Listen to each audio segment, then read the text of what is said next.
The coffee shop was crowded, buzzing with laughter, clinking cups, and soft jazz playing in the background. But all of it faded for Ethan the moment he saw what was happening. A woman dressed in an elegant white blazer, her hair perfectly tied back, stood cornered by a man twice her size, his voice raised and angry. No one else moved. No one even looked up. But Ethan, holding his daughter's pink backpack and a cup of lukewarm coffee, couldn't just stand there. Hey! That's enough, he said, stepping between them. His heart pounded, but his voice stayed firm. The man glared at him, muttered something under his breath, and stormed out, pushing the door so hard it rattled.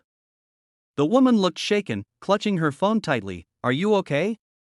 Ethan asked softly. She blinked, clearly surprised someone had intervened. Yes. I think so. Thank you. He smiled awkwardly. Glad to help. Some people just need to be reminded how to act like humans. She gave a small laugh, a fragile, grateful sound. You really didn't have to do that. Trust me, Ethan replied, glancing at the backpack in his hand. I've got a daughter who watches everything I do. I kinda have to show her what right looks like. That moment, unplanned, simple, but powerful, would change both their lives. Because what Ethan didn't know was that the woman he just defended wasn't just any stranger. She was Ava Sinclair, founder and CEO of Sinclair Industries, one of the youngest billionaires in the country. And while Ethan walked away thinking he'd never see her again, she couldn't get him out of her mind. 2 days later, Ethan's morning looked like every other. Drop Lily off at school, go to his construction site job, grab cheap coffee, and count the hours till his next paycheck. Life had been tough since his wife passed away 3 years ago. But he'd promised his daughter one thing: she would never feel unloved or unprotected. As he finished a long shift, his phone buzzed, a message from an unknown number. Hi, this is Ava. Coffee shop. The other day. Can I meet you? Ethan frowned, thinking it might be a scam.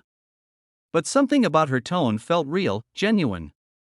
Against his better judgment, he agreed. When he arrived at the coffee shop, Ava was already there, looking different, more casual, in jeans and a simple sweater, her hair down this time. She smiled the moment she saw him. I wasn't sure you'd come, she said. I wasn't sure I should, he admitted. Didn't know billionaires gave out thank you coffees. Ava blinked. How did you? Your face, he said with a half smile. You're on magazines. My daughter's teacher reads Forbes. Ava laughed, but there was a hint of sadness in it.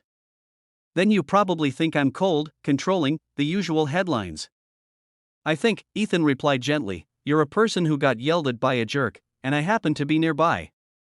Her eyes softened. She wasn't used to being seen like that, without titles, money, or fame. Just herself. They talked for an hour. Then another. He told her about Lily, how she wanted to be an artist, how every day was a fight to keep things normal. Ava told him how lonely it felt being surrounded by people who only wanted what she could give them. They found something rare. Realness. Weeks passed. Ava started showing up often, sometimes at the park where Ethan took Lily, sometimes at the cafe after work. She brought laughter back into his life. Lily adored her. They painted together, baked cookies, and one evening, Ava joined them for dinner in Ethan's small, cozy apartment. But as their bond grew, so did Ethan's fear. He didn't belong in her world. He couldn't even afford a new shirt for Lily's school recital. When Ava offered to help pay for art classes, he snapped. I don't need your money, Ava, he said, voice shaking. You think just because you're rich, you can fix everything? I've been fixing things my whole life with my own hands. I don't want pity. Ava froze, hurt flashing across her face. It's not pity, Ethan. It's care. Isn't that what people who care do? Help each other?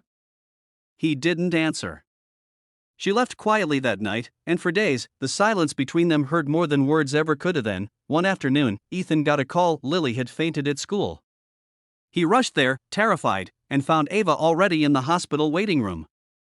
I was nearby, she said quickly. I couldn't just stay away. The doctor came out smiling. Lily was fine. Just exhaustion and stress. Ethan finally broke down, sitting beside Ava, tears in his eyes. I'm sorry, he whispered. I pushed you away when you were only trying to help. Didn't think I deserved someone like you. Ava took his hand gently. You defended me when no one else did. You showed me what kindness looks like when it costs something. That's worth more than anything money can buy. He looked at her, truly looked, and for the first time, he didn't see a billionaire. He saw a woman with warmth, strength, and heart, the kind of person he didn't know he needed. Months later, the coffee shop where it all began was quieter than usual. Ava sat across from Ethan and Lily, smiling as the little girl giggled over her hot chocolate. Remember this place? Ava asked, how could I forget? Ethan grinned. Where I met the woman who changed everything. Ava laughed softly. Actually, you changed me first. The bell above the door chimed, and sunlight poured through the windows, casting a golden glow over the three of them. No billionaire, no single dad, just people who had found each other at the right time. And as they sat there laughing, real, together, it was clear, sometimes, love doesn't arrive in perfect timing or perfect form. Sometimes, it begins with a simple act of courage in a crowded coffee shop, and ends with a heart finally finding home.